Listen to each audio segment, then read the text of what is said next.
In the meantime, joining us right now to talk more about that third quarter GDP data and the fourth quarter economy and markets are Neela Richardson. She's chief economist at ADP Research Institute.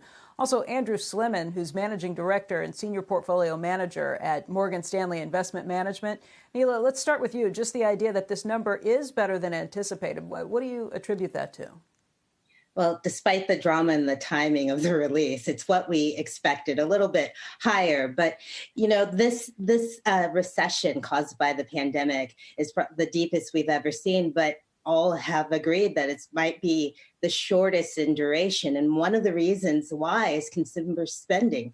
Even in the lockdown, consumers found a way to spend. Even with social restrictions, we saw retail sales recover faster than other parts of the economy because of pretty strong consumer balance sheets going into the pandemic. So the key question about the fourth quarter is that as we're seeing cases surge, as we reach this peak height of the pandemic, will consumer spending also continue to flow? Yeah, and Andrew, that's a question that the market maybe sniffed out earlier. The reason the market's been hanging in there are because of signs of strength like this. That is not to argue that the economy isn't suffering greatly, that there aren't certain pockets of the economy and certain employees who have really gotten hit hard. But the market maybe saw through some of that, and this is a little bit of proof of that.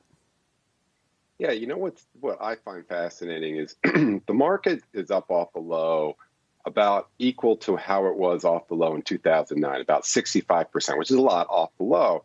But the economy is much further along at the end of 2020 than it was in 2009. The unemployment rate is down 6 and change versus 10 in 2009. So the economy's actually recovered faster than '09, but the stock market's up about equally. And I think that portends good things, at least for the first part of next year.